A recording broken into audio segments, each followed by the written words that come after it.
আমাদের সৃষ্টিকর্তা, রুজিদাতা, খালিক, মালিক। আমরা তাকে আল্লাহ বলছি, আমাদের সেই খালিক, মালিক, স্রষ্টা।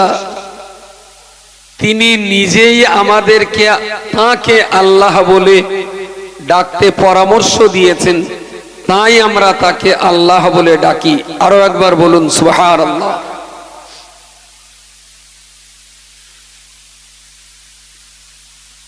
তার সম্পর্কে যদি বলতে হয়, তিনি নিজেই কোরআনের ভিতরে বলেছেন, ইয়া আইয়ুহান নাসু উবুদু রাব্বাকুম। এই পৃথিবীর মনুষ্য জাতি, তোমরা তোমাদের প্রভুর ইবাদত করো। কথাটা বলছেন আল্লাহ, তিনি বলেননি যে তোমরা আমার ইবাদত করো। তিনি বলেননি তোমরা আল্লাহর ইবাদত করো। তিনি বলেছেন তোমরা তোমাদের প্রভুর ইবাদত করো। ইয়া আইয়ুহান নাসু উবুদু রাব্বাকুম। রাব্বুন মানে প্রভু, প্রতিপালক। রাব্বুন মানে আল্লাহ না, রাব্বুন মানে প্রতিপালক, প্রভু, যিনি আমাদের প্রতিপালন করেন। ইয়া আইয়ুহান নাস বলে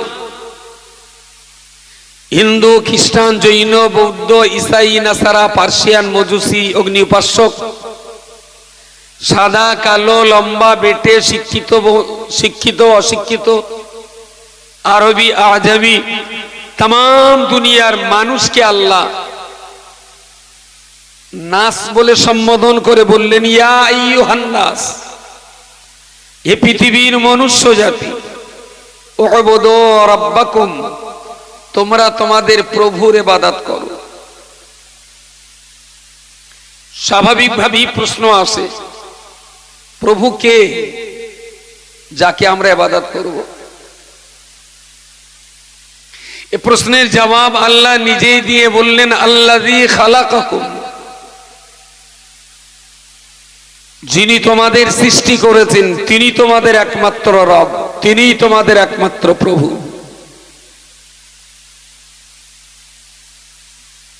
আবার যদি প্রশ্ন আসে, কে আমাদের সৃষ্টি করেছেন?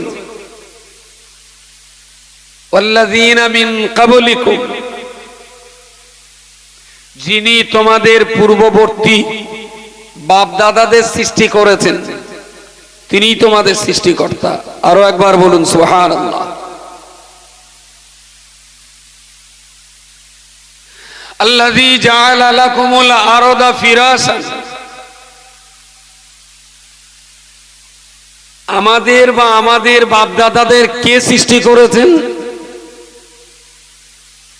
আল্লাযী, তিনি আমাদের আর আমাদের বাপ দাদাদের সৃষ্টিকর্তা। জাআলা লাকুমুল আরদা ফিরাশান, যিনি পৃথিবীর এই জমিনটাকে মানুষের বসবাসের জন্য বিছানা বানিয়ে দিয়েছেন। সুবহানাল্লাহ, সুবহানাল্লাহ, সুবহানাল্লাহ। যদি ফের প্রশ্ন হয়, দুনিয়ার জমিনটা আমাদের জন্য বিছানার মতো বিছিয়ে দিয়েছেন যিনি, কে তিনি?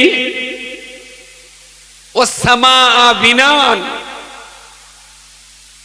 যিনি মাথার উপরের আসমানটাকে শূন্য মার্গে পৃথিবীবাসীর জন্য ছাদের মতো করে সৃষ্টি করে দিয়েছেন। সুবহানাল্লাহ। আসমানকে আমাদের জন্য ছাদের মতো যিনি সৃষ্টি করেছেন, কে তিনি? ওয়ানজালা মিনাস সামাই মান, যিনি আসমান থেকে জগৎবাসীর জন্য পানি বর্ষণ করেন।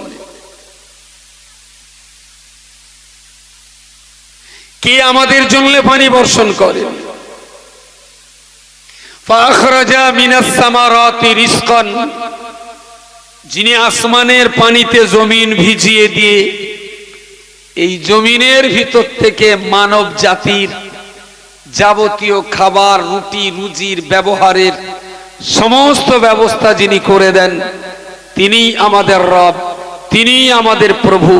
আর তাঁরই ইবাদত করা আমাদের জন্য বাধ্যতামূলক করেছেন আল্লাহ। বলুন সকলে সুবহানাল্লাহ। আমি জানি না এই কথা আপনাদের ঠিকঠাক বোঝাতে পারছি কিনা।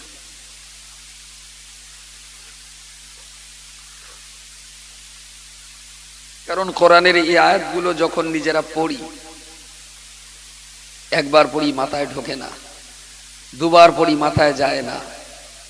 শিক্ষকের কাছে পড়েছি বারবার, তারপরেও পড়লে মনে হয় এখনো বোধহয় 16 আনা বোঝা গেল না। এতবার করে পড়ে যখন বুঝে আসতে হয়, তারপরে যখন মাইকে বলবো আর আপনি একবার শুনবেন আর একবারই বুঝে যাবেন, সবাই বসে মৌলভী সাহেবদের কিছু টাকা হবে আর শ্রোতাদের কিছু খিচুড়ি হবে, এর অতিরিক্ত ধর্মসভার কিছু পাওয়া না আমি বুঝলাম না আমার জীবনে। এত ব্রেন ঘামিয়ে কষ্ট করে পড়াশুনো করে কথাগুলো বলি, শুধু নাসর বান্দা তাই বইসে যখন ফিরে কেটে দেয় আর কি করব, হাজাম করে আল্লাহ দুনিয়ায় পেট খেয়েছে। বাকি ঘাস হারবি কি না সারবে আমি বলতে পারবো না, এর নাম হলো ধর্মসভা। কিছু করার নেই, বকিয়ে যেতে হবে। আমি যদি বলি আমি 5,000 টাকা চাঁদা দিচ্ছি ভাই, আমার একটু ছেড়িয়ে দেওয়া, ছাড়বে না। আমার হাজামের কাজ করিয়ে তাই লাভ দিয়ে হবে, এখান থেকে একটু বকিয়ে দেই। কিন্তু কতটা যে বুঝবেন চোখ মুখ দেখে খানিকটা বোঝা যায়। আর সবচেয়ে ভালো বুঝি আমার নিজেকে দিয়ে। যে আয়াতটা আমার বুঝতে লাগে 5 ঘন্টা, সেই আয়াত শ্রোতারা আমি 1 ঘন্টায় কি করে বোঝাবো? তারপর এখানে না আছে চক ডাস্টার, না আছে ব্ল্যাকবোর্ড, না আছে এলসিডি। আমি কেতাবে পড়ি, এই কেতাবে না হলে আর একটা পড়ি, ওটায় না হলে আর একটা খুঁজি। এতগুলো নিয়ে এক জায়গায় বসে এদিক সেদিক করে বুঝতে হয়। আর আমি এক চান্সে বলে দেব, আর আমার সুবোধ বালক শ্রোতারা এক চান্সে বুঝে নেবে। ফেরেশতা হলে, হ্যাঁ ফেরেশতা হলে, তা তোমরা তো দুপে ফেরেশতা। আসলে কিছু নিতে গেলে কিছু পড়তে হয়, শুনে শুনে হয় না, কখনো হয় না। হ্যাঁ শুনে শুনে দারুণ সুন্দর মুখস্থ হবে। যদি বাদামের খোলা বলা হয়, সালা जिंदगी जितना दिन रहेगा याद भी उतना दिन रहेगा, जिंदगीতে ভুল হবে না। 7তলা জাহাজ, বাহ, তুই তো হাফেজ পিএইচডি করেছিস এর উপরে। 7তলা জাহাজ, বাদামের খোলা, কাল উড়বে, তারপর সেই ওই কি বলে,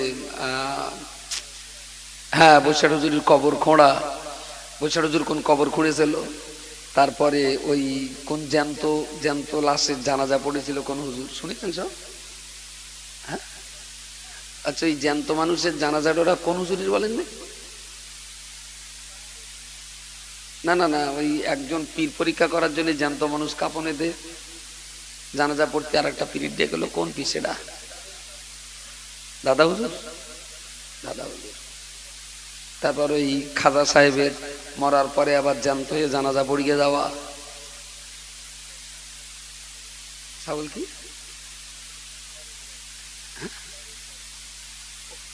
ও বাহ, তুই স্টেজে আর নিচে বসে এই সমস্ত যা আছে না, শালা মরণ পর্যন্ত মনে থাকবে।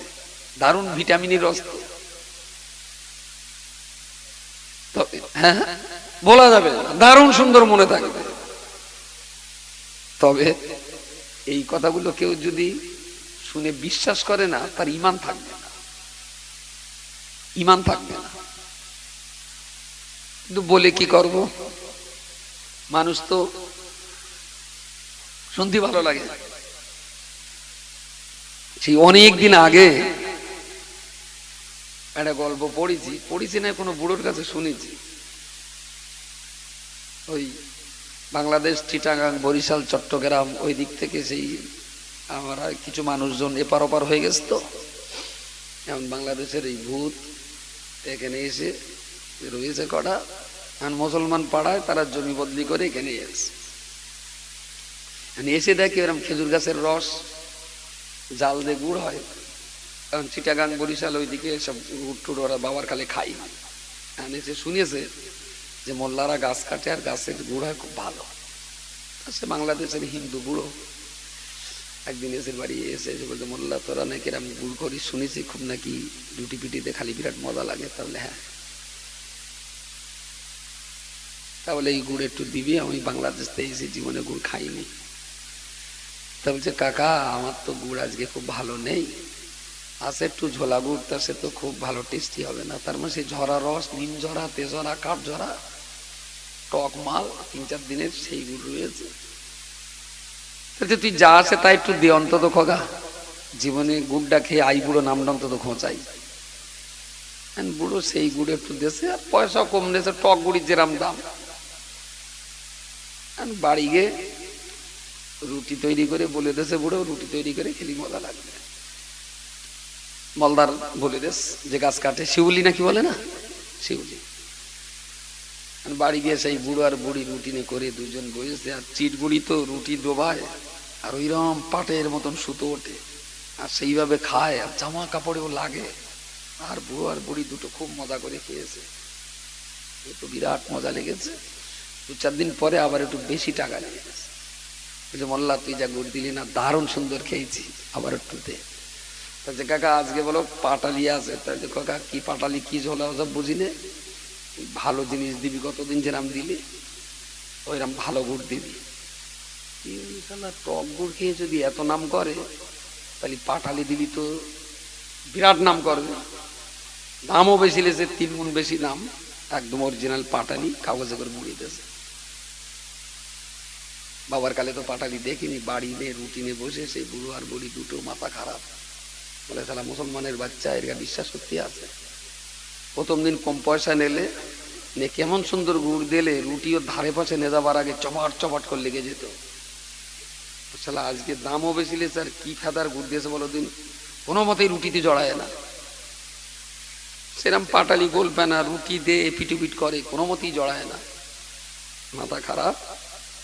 সেই পাটালি এনে মোল্লার কাছে ফেলে দে, কি গুড় দিলা রে মোল্লা? পাটালি তো গুড় রুটি নেই লেতা, রুটি গুড় নেই লেতা।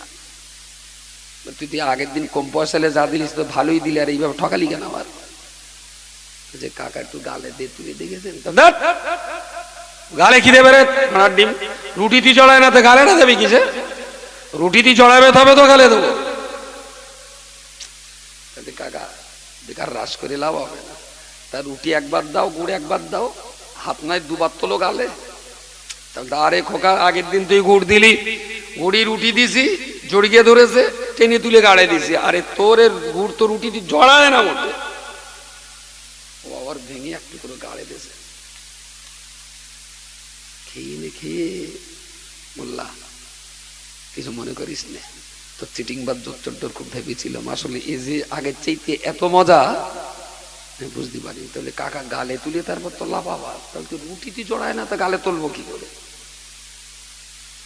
আমি জানি বাঙালি শ্রোতা চিটে গুড় রুটি তোর মনে জড়ায় ভালো, পাটালি বাঙালির মনে খুব একটা জড়ায় না। সেই জন্য মনে হয় সালে এরকম বাদামে ফলে 2-4টা তৈরি করবো নাকি।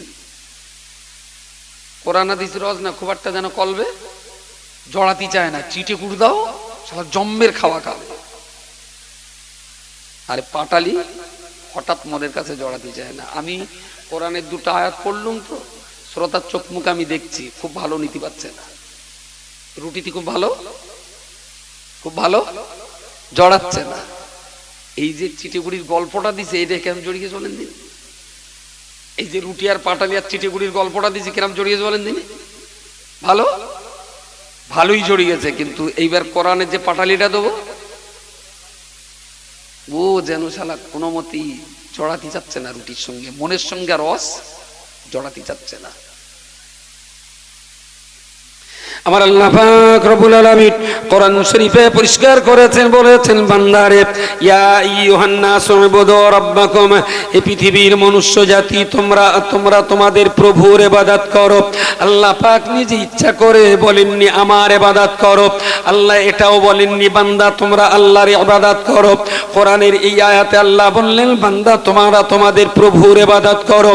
হিন্দু যার প্রভু বলে তুমি তার প্রভুর ইবাদত করো, খ্রিস্টান যারে প্রভু বলবে খ্রিস্টানেরা তার ইবাদত করবে, ইহুদি নাসারা বৌদ্ধরা যে যাকে প্রভু বলে জ্ঞান করবে সেই যেন তার প্রভুর ইবাদত করতে পারে।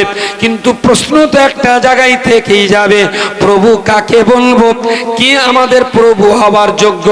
এই প্রভুর যোগ্যকে এ ব্যাপারে আল্লাহ ব্যাখ্যা দিতে যে বলেছেন আল্লাযী খালাকাকুম, যিনি তোমাদের সৃষ্টি করেছেন, ওয়াল্লাযীনা মিন ক্বাবলিকুম, যিনি তোমাদের বাপ-দাদাদের সৃষ্টি করেছেন, আল্লাযী জাআলা লাকুমুল আরদা ফিরাশান, যিনি পৃথিবীর জমিনটা বিছানার মতন করে দিয়েছেন, ওয়াস সামাআ বিনান, আসমানটাকে মাথার উপরে ছাদ তৈরি করে দিয়েছেন, ফানজালনা মিনাস সামাই মান, যিনি আসমান আর জমিনের মধ্যবর্তী মেঘমালা থেকে পৃথিবীর জমিনে যিনি বৃষ্টি বর্ষণ করেছেন, ফাখরাজা মিনাস সামারাতি রিজকানা, আর ওই পানিতে গোটা দুনিয়া ভিজে যাবে, আর দুনিয়ার ভিজে মাটির ভিতর থেকে শত সহস্র রকমের শাকসবজি তৈরি হবে, আর এই শাকসবজির ফলমূলের ভিতর থেকে পৃথিবীর মানুষদের বসবাসের রুটি রুজি উৎপাদন হয়ে যাবে।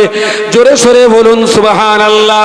এই ছয়টা ক্ষমতা যিনি সৃষ্টি করে তোমাদের দুনিয়াতে বাঁচিয়ে রেখেছেন, তিনি তোমাদের একমাত্র প্রভু, তিনি তোমাদের একমাত্র রব, আর তাকে ছাড়া জানো পৃথিবীর কারো ইবাদত করো না। আল্লাহর রাস্তে বাড়িতে যে কোরআনের এই ছোট্ট দুটো আয়াত কোন আলেমের কাছে বসে বসে একটু চিবিয়ে চিবিয়ে খাবার চেষ্টা করুন, পৃথিবীর পাগলামি সব সেরে যাবে, আর মাথায় কোনো পাগলামি থাকবে না। কাকে আমি ইবাদত করব, কার কাছে মাথাটা নত করব, কাকে আমি খালিক আর মালিক বলবো? কোরআনের 6টা জিনিস পর পর আল্লাহ বলেছেন। 1 নম্বর, যিনি তোমাদের সৃষ্টিকর্তা তার ইবাদত করো। কেউ গড বলে যিশুকে, তাই না? কেউ ভগবান বলে মা কালীকে, মা দুর্গাকে, কেউ বা বলে আগুনকে, কেউ বা বলে পানিকে, কেউ বা বলে চাঁদকে, কেউ বা বলে সূর্যকে, কিন্তু আসলে কে? তাহলে যিনি আসল তিনি বললেন যে ইবাদত পাওয়ার যোগ্য তিনি, যিনি তোমার সৃষ্টি করেছেন। যারা যিশুকে গড বলছেন, তাহলে যিশু সৃষ্টি হওয়ার আগে তো ছিলেন কেউ না কেউ, তাহলে গড যিশু হবে কেন? যিশুকে যিনি সৃষ্টি করেছেন তিনি হবেন। যিশুরও তো একজন সৃষ্টিকর্তা আছে, তাই না? মা কালীর পুজো করি আর ইবাদত করি, মা দুর্গার প্রণাম দেই আর সাবা দেই, আর তার ইবাদত করি আর পূজা করি, তাহলে একদিন তো মা কালী ছিল না। দুর্গারও তো একটা ইতিহাস আছে। দুর্গা পৃথিবীতে আসার আগে, যেখান থেকে দুর্গ শুরু হয়েছে তার আগেও তো মানুষ ছিল, দুনিয়া ছিল, তাহলে তখন সৃষ্টিকর্তা কে ছিলেন, তাই না? পৃথিবীতে তো এককালে আগুন ছিল না, এককালে তো আগুন আবিষ্কার হয়নি, গাছের ডালে ডালের ঘর্ষণে আগুন হলো। প্রস্তরের যুগে মানুষ পাথরে পাথরে ঘষে আগুন জ্বালিয়ে সেই আগুন দিয়ে তারা কাঁচা মাংস পুড়িয়ে খেত। তাহলে যারা আজকে আগুনকে পুজো করছে দেবতা, গড, ঈশ্বর, ফাদার বলে, তাহলে যেদিন আগুন ছিল না পৃথিবীতে তার আগে সৃষ্টিকর্তা কে ছিলেন? তাহলে ইবাদত তিনি পাবেন যিনি তোমাদের সৃষ্টিকর্তা, তোমাদের পূর্ববর্তীদের সৃষ্টিকর্তা, যিনি জমিনের সৃষ্টিকর্তা, যিনি আসমানের সৃষ্টিকর্তা, যিনি আসমান আর জমিনের মাঝখান থেকে পানি বর্ষণ করেছেন, আর যিনি পৃথিবীর এই শুকনো পানিতে, শুকনো মাটিতে আসমানের পানি দিয়ে মাটি ভিজিয়ে দিয়ে এই মাটির ভিতর থেকে মনুষ্য জাতির বেঁচে থাকার উপকরণ উৎপাদন সৃষ্টি করেছেন, তিনিই তোমাদের ইবাদতের একমাত্র যোগ্য। বলুন এইবারে মাথাটা নিচু করবেন কার কাছে? আমরা যে শুধু আল্লাহকে আল্লাহ বলে গর্ববোধ করি তাই না, যেটা বলি সেটা ঠিকই বলি, তার পিছনে বাস্তবতা আছে, তার পিছনে যুক্তি আছে, তার পিছনে বিজ্ঞান আছে, তার পিছনে অসম্ভব রকমের সত্যতা আছে। যারা যিশুকে গড বলছেন, যিশুর পূর্বে তাহলে যারা ছিলেন তারা কাকে গড বলেছিলেন? বলা যাচ্ছে আমার কথা? গাছ পাথর চাঁদ আর সূর্য আগুন আর বরফকে যারা দেবতার সৃষ্টিকর্তা জ্ঞানে পূজা করছেন, একদিন তো চাঁদ ছিল না, সূর্য ছিল না, সেদিন কে ছিলেন? সুতরাং এই সুন্দর করে গুছিয়ে ব্যাখ্যাটা দিয়ে আল্লাহ বললেন ইবাদত আমার করতে হবে, আমি তা বলছি না। ইবাদত তোমাদের প্রভু যিনি, তার ইবাদত করো। তো সব ধর্মের মানুষকে আল্লাহ প্রভু খুঁজতে বললেন। প্রভুকে, যিনি পালন কর্তা। কে পালন কর্তা? না, যিনি সৃষ্টিকর্তা। আমাদের পূর্ববর্তীদের। মানুষ যদি একটু ভাবে, একটু বুঝবার চেষ্টা করে, ইচ্ছা না থাকলেও তার মাথাটা আল্লাহর দরবারে নিচু হয়ে যাবে যে না, তুমি ছাড়া আমাদের আর কেউ নেই। প্রিয় শ্রোতা মণ্ডলী, তাহলে সেই আল্লাহ পাক রব্বুল আলামিন তিনি বলেছেন তোমরা তোমাদের প্রভুর ইবাদত করো। প্রভুর ব্যাখ্যা বিশ্লেষণ পড়লাম আর বুঝলাম, প্রভু তিনি যিনি আমাদের সৃষ্টিকর্তা, প্রভু তিনি যিনি আমাদের পূর্ববর্তী মানুষের সৃষ্টিকর্তা, প্রভু তিনি যিনি জমিনকে বিছানার মতন বিছিয়ে দিয়েছেন, প্রভু তিনি যিনি আসমানকে ছাদের মতো করে বানিয়ে দিয়েছেন, প্রভু তিনি হবেন যিনি উপর থেকে পৃথিবীর জমিনে পানি বর্ষণ করেছেন, প্রভু তিনি হবেন যিনি পৃথিবীর জমিন থেকে হাজার রকমের গাছপালা উৎপাদন করে ওর ভিতর থেকে আমাদের রুটি রুজির ব্যবস্থা করে দিয়েছেন আমার আল্লাহ। তারপরেই বলেছেন বান্দারে ফালা তাজআলু লিল্লাহি আনদাদান, খবরদার খবরদার, যিনি এতগুলো শক্তি দিয়ে তোমাদিগের জন্য এগুলো করে দিতে পারেন, সেই মহান স্রষ্টা মালিকের সঙ্গে যেন অন্য দ্বিতীয় কোনো কারোর কখনো শরীক করো না। শুধু তাকেই ডাকো, আর তার সামনেই মাথাটা নিচু করো, আর কাউকে না। আচ্ছা, আমি যে জামাটা গায়ে দিয়েছি এটা কাপড়ের জামা, সুতি বা পলেস্টার হবে। আমরা বলি রুটি রুজি। রুজি মানে কি বলবেন? রুজি মানে একটু বলেন, কারোর মনে থাকে? প্রায় তো বলি রুজির মালিক, রুজির মালিক 5-6 জনের সমস্ত জীবীর রুজির মালিক।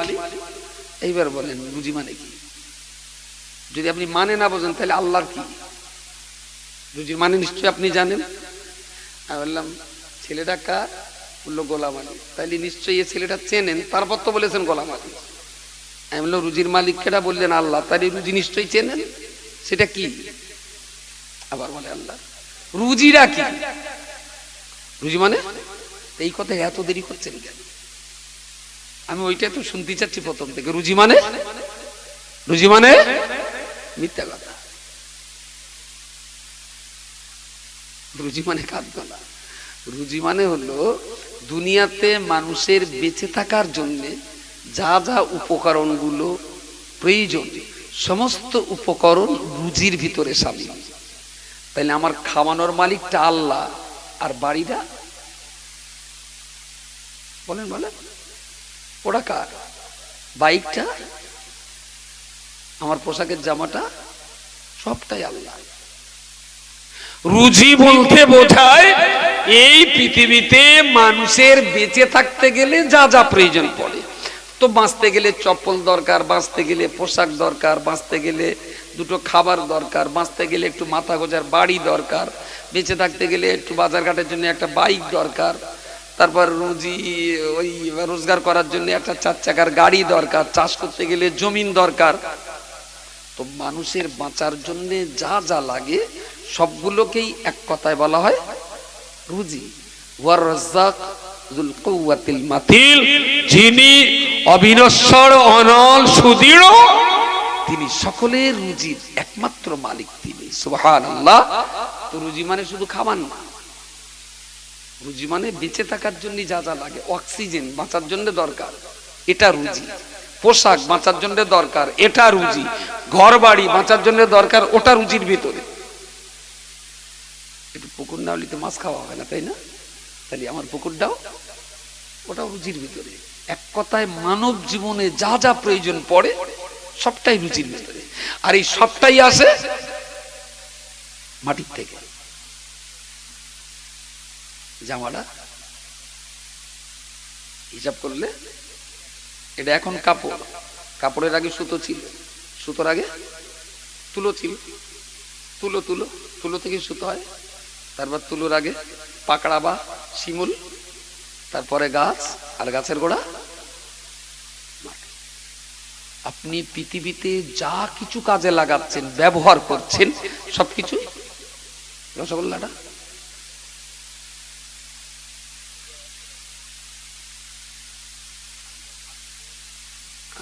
খালি ঘুরিয়ে ফিরিয়ে সেই মাটি। একবার ভোটে দাঁড়া, এ শালা কূটনীতিবিদ আছে ভালোই, তুই জিততে পারবি। রসগোল্লাটাও মাটি। রসগোল্লা দুটো জিনিস, ছানা আছে আর চিনি আছে, তাই না? তো চিনির আগে গুড় ছিল, গুড়ির আগে আখ, আর আখ আমার পানিতে। ছানার আগে দুধ ছিল বাঁটে, যদি গরু গাই, গরু মুখ দিয়ে যদি ঘাস না খেত তাহলে বাঁটবে, তাহলে ওটাও দুধটাও ঘুরিয়ে মাটি থেকে। যে খাটে শুয়ে আছে ওটাও তো এককালে জীবন্ত গাছ হিসাবে মাটিতেই ছিল। সমস্ত জিনিসটাই মাটি। মানুষ কি দিয়ে তৈরি? ইয়েস। তাহলে মাটি দিয়ে তৈরি মানুষের সজীব রাখার জন্য যা কিছু আমরা কাজে লাগাই সবটাই মাটি থেকেই আসে। অসম্ভব রকমের এক সৃষ্টি বৈচিত্র্য। 2 মিনিট ভাবলে না মানুষের পাগলামি ছেড়ে যায়। আমার এই দেহটা পদ্মস্তক মাটি দিয়ে তৈরি। খালাকাল ইনসানা মিন সালসালিন কাল ফাখার ওয়া খালাকাল জান্না মিন মারিজিন মিন নার ফাবিআইয়ি আলাই রাব্বিকুমা তুকাজ্জিবান। বান্দা বলো, তাহলে তোমার প্রভু আল্লাহর কোন নিয়ামতকে তুমি অস্বীকার করবে? এই একটাই কথা আল্লাহ বার বার বার বার ঘুরিয়ে ঘুরিয়ে কোরআনের সূরা রহমানের ভিতরে আল্লাহ 31 বার বলেছেন, ফাবিআইয়ি আলাই রাব্বিকুমা তুকাজ্জিবান। বান্দা, এত কিছু নিয়ামতের পরেও তোমরা তোমাদের প্রভু আল্লাহর কোন নিয়ামতকে অস্বীকার করবে? আল্লাহর কোন নিয়ামত অস্বীকার করার জায়গা আছে? পৃথিবীর কোন অহংকারী মোড়ল মাতব্বর আছে যে আল্লাহর কাছ থেকে সে নেয়নি? কে সে যে আল্লাহর কাছ থেকে নেয়নি? করোনার সময় বাড়ি বাড়ি সিলিন্ডার কিনে রাখা হতো বড় লোকের, যাদের গ্যাস দেওয়া হতো 24 ঘন্টায় কমপক্ষে 2000 টাকার গ্যাস দিচ্ছে। দমের কষ্ট হলে একটু গ্যাস দিলে কষ্টটা কম হয়। তো ঘন্টায় যদি 24 ঘন্টায় যদি 2000 টাকা সিলিন্ডার যায়, এ তো হেতুড়ি ডাক্তারের রেট। যদি বড় নার্সিংহোমে যায় রেট আরো বাড়বে, বড় বড় নার্সিংহোমে গেলে রেট আরো বাড়বে। তো 24 ঘন্টায় যদি 2000 টাকার গ্যাস যায়, 2000 টাকা একদিনে 2000 টাকা, তাই না? 365 দিনে 7,30,000 টাকা এক বছরে। 7,30,000 টাকা। বয়স 40 বছর,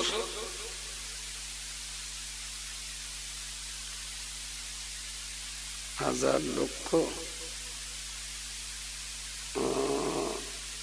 2,92,00,000। শুধু সারা জীবনে 40 বছরে যদি ডাক্তারি অক্সিজেন নিয়ে বাঁচতে হতো, তাহলে 40 বছরে 2,92,00,000 টাকা শুধু অক্সিজেন ভাড়া যেত। তাও তাও ভেজাল, হয়তো রান্নার গ্যাস নাকে দিয়ে দিত। আর আল্লাহ যে ফ্রি অফ কস্ট শুধু নাকে যে অক্সিজেনটা দিয়েছে তার রেট 2 কোটি, কত বললো, 2,92,00,000 টাকা শুধু গ্যাস অক্সিজেন খেয়েছেন। তাহলে 40 বছরে 2,92,00,000 টাকা আল্লাহর রাজত্বের অক্সিজেন ভোগ করে দৈনিক 5 বার যে লোকটা সেজদায় মাথা দিয়ে পড়ে না সুবহানা রাব্বিয়াল আলা, এর চাইতে বড় বেঈমান বিশ্বাসঘাতক আর কি হতে পারে বলেন? আমি তো হিন্দু খ্রিস্টান ইহুদি বৌদ্ধ নাসারাদের নিয়জ করতে বসিনি, আমি ইসলাম মান্যওয়ালা মুসলমানদেরকে নিয়জ করতে বসেছি। এখন এদের নামাজ পড়তে বলতে হয়, হায় রে পোড়া কপাল। না বললেও ক্যালকুলেটর করে দিই, এটা একটু আমার ঘরে দিয়ে, শুধু এর সুইচ খারাপ হয়ে গেছে, অফ হয়ে গেলে খোলা খুব মুশকিল হয়ে যাবে। আমার ছেলেটার বলে আসি গিরি চার্জ দিতে, ড্রাইভারের বাপ পড়া মাল তো, অফ হয়ে গেলে আর চালানো যাবে না বলো। বউটা তাই 7 ফেল করা, তাতে মোবাইল আর কি হবে। আচ্ছা ওটা তো অক্সিজেন গেল। একসাজ আমরা যা খাই, একসাজ মিনিমাম কতটা চালির ভাত খান দুপুরে? মোটামুটি গড়ে কেউ 300 খায়, কেউ 150 খায়, গড়ে 200। তাহলে 200 চালির ভাত দুপুরে, 200 রাত্রি। তাহলে পান্তাটা ধরলি আবার গড়ে 500 ধরা যায়। বিকেলে একটু চা খান, সকালে একটু রুটি চা টোস্ট বা পান্তা, দুপুরে ভাত, রাত্রি রুটি, গড়ে 500 গ্রাম চাল। কমাচ্ছে না বেশি হচ্ছে? ঠিক আছে না, গড়ে 500 গ্রাম। আচ্ছা গড়ে যদি 500 গ্রাম চাল খাই, 500 গ্রাম তার মানে দিনে 500, তাহলে মাসে 15 কিলো, তাই তো? ক্যান্সেল, 15 কিলো মাসে। তাহলে গুণিতক 12, 1 বছরে চাল খেয়েছি শুধু 1 কুইন্টাল 80 কিলো। 40 বছর যদি বয়স হয়, তাহলে একটা লোক শুধু 40 বছরে চাল গিলেছে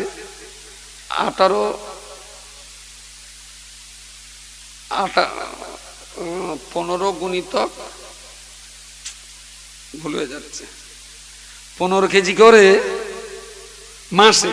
তাহলে 15 গুণিতক 12, 1 কুইন্টাল 80, তারপর গুণিতক 40। তাহলে একটা লোক 40 বছরে শুধু চাল গিলেছে 72 কুইন্টাল। 40 বছরে একটা লোক শুধু চাল গিলেছে 72 কুইন্টাল। এইবারে যদি হিসেব করেন বেগুন, পটল, উচ্ছে, আলু, ট্যাংরা মাছ, কই মাছ, মুরগির ডিম, হাঁসের ডিম, মোরগের গোস্ত, মুরগির ঠ্যাং, টোটাল যদি হিসেব করা হয় মনে হবে যে আমরা রাক্ষস ছাড়া কিচ্ছু না। এখান থেকে বাড়ি গিয়ে একটু হিসেব করবেন যে কি পরিমাণ গেলা জীবনে গিলেছে। আর এই যা জীবনে গিলেছে এর এক শস্য দানা পরিমাণ আপনি আর আপনার বাবা তৈরি করা না, তৈরি করা আল্লাহর। আপনি খুঁটে খেয়েছেন। হিম্মত যদি থাকে ল্যাবরেটরি ফেলে একটা ধান তৈরি করেন, হিম্মত আছে একটা তৈরি করার ধান। মেশিনে বাচ্চা তৈরি করতে ঠিকই, কিন্তু বীজ ধান দিচ্ছে বলো মানুষের কাছ থেকে। বীজটা তৈরি করতে বল তোর বরাবর। ডিম তাদের পিলে তলা তো যায়, কিন্তু ডিমটা তৈরি কর। যে আল্লাহ পাক রব্বুল আলামিন জন্মের পূর্ব থেকে নিয়ে পর্যন্ত অবিরাম ধারায় অসংখ্য রকমের নিয়ামত আমাদের উপরে তিনি দিয়েছেন। সকাল বিকাল দুপুর সন্ধ্যা রাত্রি, স্বদেশ বিদেশ প্রবাস কিংবা ঘরে বাইরে যেখানেই থাকি না কেন, আল্লাহ পাক রব্বুল আলামিন অসম্ভব রকমের নিয়ামত দিয়ে আমাদিগকে বাঁচিয়ে রেখেছেন। আবার সেই আল্লাহ পাক রব্বুল আলামিন তিনি আমাদের জন্য বলেছেন, বান্দা দুনিয়ার জীবনে তোমরা যদি ফাদখুলি ফি ইবাদি, আমি আল্লাহ আমার গুণগান করে যদি মরতে পারো, অদখুলি জান্নাতি, তাহলে মৃত্যুর পরের জীবনে আমি আল্লাহ তোমাদিগকে আমার দয়ার জান্নাত পুরস্কার দিয়ে দেব। জোরে বলুন সুবহানাল্লাহ। জীবনে যে কটা দিন পেরিয়ে গেছে সে তো আর ফিরিয়ে আনা যাবে না। যে কটা দিন সামনে বাকি আছে, দেখুন মরে যেতে হবে। পৃথিবীতে কেউ চিরকাল বাঁচবে না। টাকার জোরে যদি পৃথিবীতে বেঁচে থাকা যেত তাহলে কারুনকে মুক্তি হতো না, তাই না? ধনবল আর জনবলে যদি বেঁচে থাকা যেত তাহলে সাদ্দাতকে মরতে হতো না, না ফেরাউনকে পানিতে ডুবে মরতে হতো, না নমরুদকে মশার কামড়ে মরতে হতো। আবার আল্লাহ ওয়ালা হয়ে, আল্লাহ প্রেমিক হয়ে পৃথিবীতে যদি বেঁচে থাকা যেত তাহলে রাসূলুল্লাহকে কবরে যেতে হতো না। তো নবীকেও কবরে যেতে হয়েছে, নমরুদ সাদ্দাত কারুন তাদেরকেও মরতে হয়েছে। পৃথিবীটা আসলে স্থায়ী ঠিকানা না, এখান থেকে যাওয়াই লাগবে, তাতে আপনি ভালো হন আর খারাপ হন।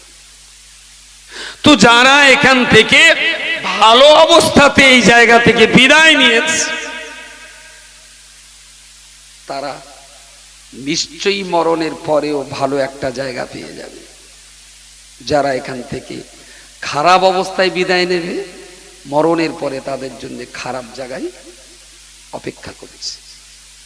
জীবনের যে কটা দিন এখনো সামনে আছে এই দিনগুলোকে ভালো লাইফের জন্য খরচ করার চেষ্টা করুন। দেখুন সময় কিন্তু আল্লাহ সবাইকে দেয়, সবাইকে একটা সময় আর একটা সুযোগ আল্লাহ দেবেন। সঠিক সময়টা যদি সঠিকভাবে আপনি কাজে লাগাতে না পারেন তাহলে জানবেন আপনি যদি সময় ব্যবহার করতে না পারেন তাহলে সময় কিন্তু আপনাকে ব্যবহার করে দেবে, সেদিন কিছু করার থাকবে না, কিচ্ছু করার থাকবে না। এই ছোট্ট দুটো কথা বলার, আল্লাহর রাস্তে, আল্লাহর রাস্তে যে কদিন বাঁচেন অন্তত আল্লাহ ওয়ালা হয়ে বাঁচার চেষ্টা করুন। ত্রুটি বিচ্ছুতির জন্য ক্ষমা চাইছি। দোয়া সবরাস্তানি হবে, সকলে একটু দাঁড়িয়ে পড়ুন, প্রিয় রাসূলের শানে একটু সালাম পড়ে নিন। ইয়া নবী সালামুন আলাইকা, ইয়া রাসূল সালামুন আলাইকা, ইয়া হাবিব